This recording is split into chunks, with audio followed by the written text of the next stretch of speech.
Morning. Hi, guys. I cannot tell you how excited I am here to be with these guys, because for disclaimer purposes, I've invested in Ripple for a long time. I've been also invested in Bitcoin, Ethereum, and over the course of this period, like this, been always about liquidity, because I always think about one thing: where will Bitcoin stand if there is no tether, if there's no USDT, and how that liquidity situation would look like. As for myself, very briefly, nearly 20 years in the experience of investments, hedge fund trading for Bank of New York Mellon, equity trading with Bank of America, CIO at Zaye Capital, and columnist at NASDAQ. I am also co-founder of firm Golden Gate PR. Now, that's enough about me. I am more excited to learn about you, so briefly just introduce yourself, how you are immersed in this ecosystem, and then we're going to delve straight into the world of tokenization. Perfect. Thank you, Naeem. So I'm Aurelie Dhellemmes. I work for Ripple. I'm in charge of partnership. I'm based in Dubai. It's a global role based in Dubai. So it's almost about, like it is about nurturing the partners that are building on XRPL, the blockchain. And there's huge topics happening on tokenization. So I'm very excited to be sharing that with you. In terms of my background, I had many different lives. I started as an engineer, like in the server rooms, working for IBM in the basements. And then I moved as a trader. I was heading FX structuring for Deutsche Bank, and then for Asia. And then also BNY, actually, we never talked about that, but I was also at BNY in charge of FX services sales. And then I saw the light and moved to Ripple almost 6 years ago and loving it. Yeah. Wow, amazing. Okay, so about tokenization, just to fit the landscape right, where are you guys in that particular realm? Because everyone was talking about the tokenization before. Yeah, thank you. So basically everyone talks about tokenization. I heard also the previous panel. Is it a narrative that is being fed, or is that reality? And I'm experiencing it every day. Like I'm going to give you an example. It's a reality. Ripple has been a huge bridge from day one, like more than 10 years ago, between TradFi and blockchain. Like institutional adoption, RWA, we've been talking about it as a buzzword, but now it's really happening. As an example, like the panel before was talking about real estate, I was almost fuming when I was hearing what was said about the value of tokenizing real estate. Dubai Land Department, so government entity in Dubai, just announced that they are tokenizing and choosing XRPL as the go-to blockchain to tokenize real estate. Now, why is Dubai interested in tokenizing, and why is it interesting for us to tokenize, to buy tokenized assets? First, like the most important, the fees are going to be decreased from 4% to 2%. So the property transfer fees, in Dubai, you pay 4%, 2% by the buyer, 2% by the seller. Now those fees, instead of 4%, they're going to be 2%. So that's already huge. That's public information. Then for Dubai Land Department, the value is the democratization of access. We talked about fractionalization. So basically nurturing the economic environment, giving access to more people to real estate, not only attracting local investor, but also foreign investment. So when you talk to VARA, when you talk to government entity, what I love in Dubai, it's all about the growth, the economic growth, and that's another example. The panel before was saying like, oh yes, it's just a buzz, there's no ownership. Yes, there is ownership. There is ownership, and it's done by DLD, Dubai Land Department again. So yes, there is ownership, fractionalized or not. And then, yes, so that's, in the next step for DLD, so that's going to be also like the leverage. In France, first, those transfer fees, they are 7%. So when I hear already from 4 to 2%, I'm already a huge fan of Dubai, but even more. In France also, we can, for only high net worth, we can leverage the property. So for example, if you have a property or if you have assets, you can get some lending using that on top of that. So there's the leverage component, what we call repo and repurchase agreements. So sorry, that's a big monologue on DLD, but there's also other topics we can talk about. Sure. So first of all, congratulations, massive congratulations, because it is always about cost saving. Now, when is that going to be implemented, this particular one? They just started minting, so they already did $5 million. I don't know if that's public, but the exponential growth is happening this week. I don't know how much I can say, but it's tens and tens of millions of dollars happening. I cannot talk for them, but it's going to be massive for sure. Okay. Yeah. So DLD is straight away cost saving for consumers, right? And then that's another way. Yes. So that's another way of boosting the disposable income in your wallets because you're paying less in terms of that. And then the entire market becomes more competitive. Great job. The second question comes is about the actual tokenization. If I wanted to take my liquidity or my profit out of that house or out of that investment, how likely and how closer we are today in comparison to where we were? Yeah, so the secondary liquidity is a huge topic. Again, the panel before and the French guy was talking about secondary liquidity. So that's super important. How easy am I going to get out? So for property, that's going to be very similar to like the real estate market. So the way we're solving secondary, maybe let me take a step back. So why do we care so much about tokenization? Why is it such a buzzword? Like, why everyone is talking about tokenization and why should we care? So basically, when I talk to Ripple treasurer and other treasurers, they're like, okay, I have to deal with the banking hours for my money market fund, like the way I manage my balance sheet. I have to wait for the banks or the asset manager to be open. I'm sick of having to wait for that. So the promise of tokenization, one of the promises is 24/7 liquidity. That's one of the promises. And how do we solve that? So first, we're starting with like the most liquid assets, so stable coins, 100%, but also like T-bills, treasury bills. Treasury bills are quite liquid, so the benefit for a market maker working on the weekend ensuring liquidity is that they can hold those T-bills on the weekend, and the volatility of like the T-bill is quite minimal, so they can market make for the weekend. So we're going up the curve, the complexity curve in terms of 24/7 liquidity.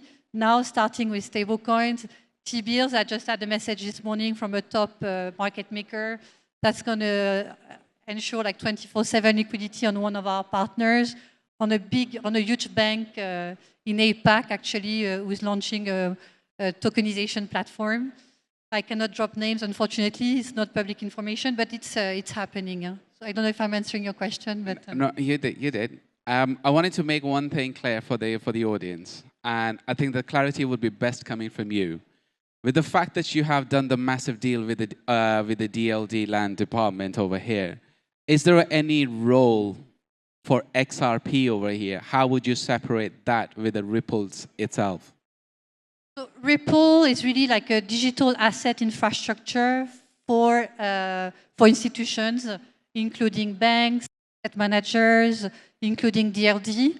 And we're doing that through the Ripple payment product, through XRP Ledger, through the RLUSD, so Ripple USD, and the custody. So we have those 4 products, and they are all using XRP. So for example, in the Ripple payment product, we were talking earlier about what's the use case for stablecoins.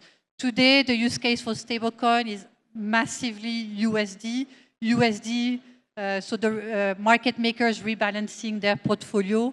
That's I don't know the exact number, but I would say 90% of the volume of USD. We're still scratching the surface, but on the cross-border payment, so Ripple is at the forefront of cross-border payment and leveraging XRP as a bridge asset.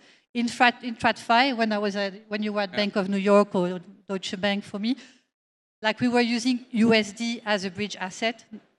We are using XRP as a bridge asset. Why XRP? Because it's quick, it's fast, it's scalable, 1,500 transactions per second. So that's why. Like it's really about the utility of XRP. Okay. Yeah. This is not an investment advice. This is not an educational piece of information as well. This is purely for entertainment. And I'm going to ask the question now. Does that mean that we could potentially see some surge in the price of XRP? So we're quite focused on building the utility of XRP. We're super aligned to that goal for sure, but it's it's a difficult task to say. Okay, let's move it away. Let's move away. Defining the price. Okay, I'm gonna go to some even more interesting area. Donald Trump is about America first. He is about American companies needs to do things more. With Ripple being an American company, DLD over here, you've done the deal. Your next best competition, even though Ethereum is very much plugged in with the BlackRock in terms of a tokenization. However, could we see something coming from the top telling everyone America first, American companies should be used, and there could be some incentivize for Ripple being the American company in terms of tokenization of our assets as the main blockchain to be used? So there's been a huge mindset shift in crypto, and especially for American company over the past few months. And I still remember December 2020 when the SEC knocked on our door, like as a metaphor, but just before Christmas, I was pregnant. I was like, okay, what's happening here? And so Ripple fought that battle, not only for Ripple, but for the whole industry. And we're very grateful now that the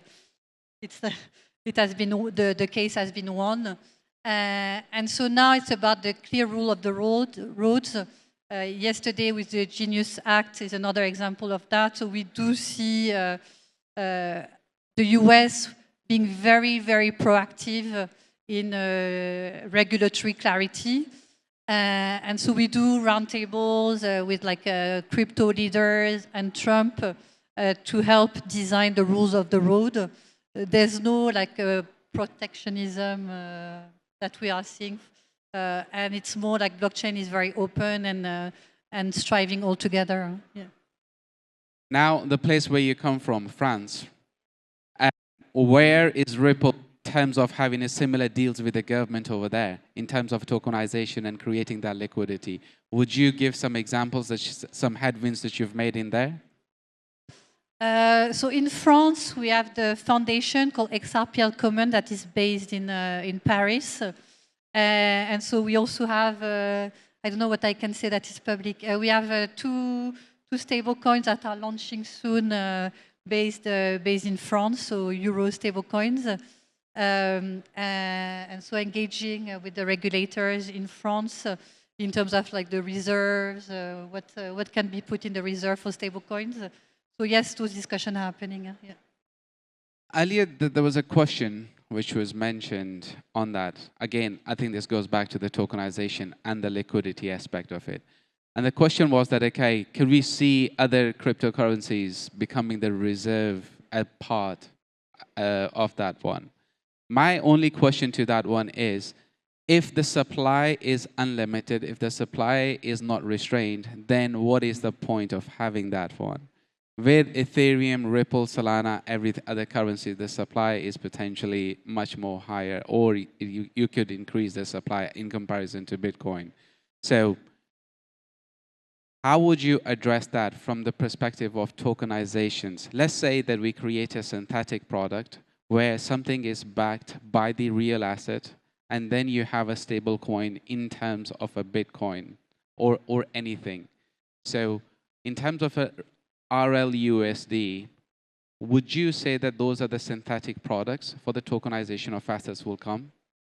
For RLUSD, we are engaging with regulators in terms of the reserves, but we've seen it's like a one-to-one backed USD, and so it's similar in the USD stablecoin.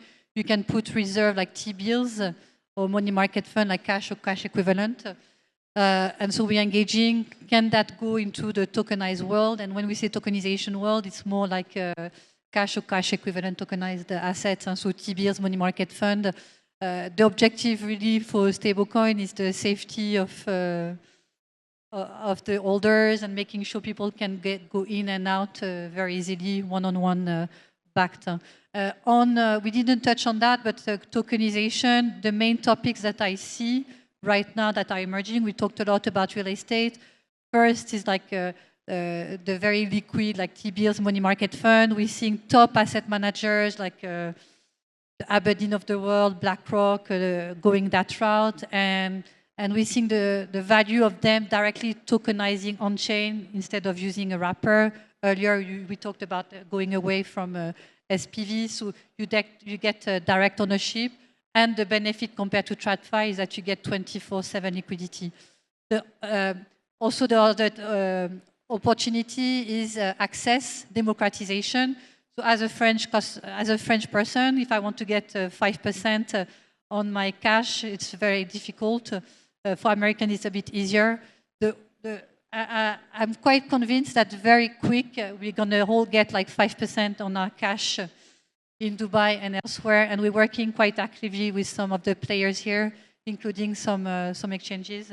The other topic is collateral management, so repos. So repos is like you can get your a portfolio of assets, and on the back of that, you get some lending. That's one. And the other one is trade finance, so receipts, invoices.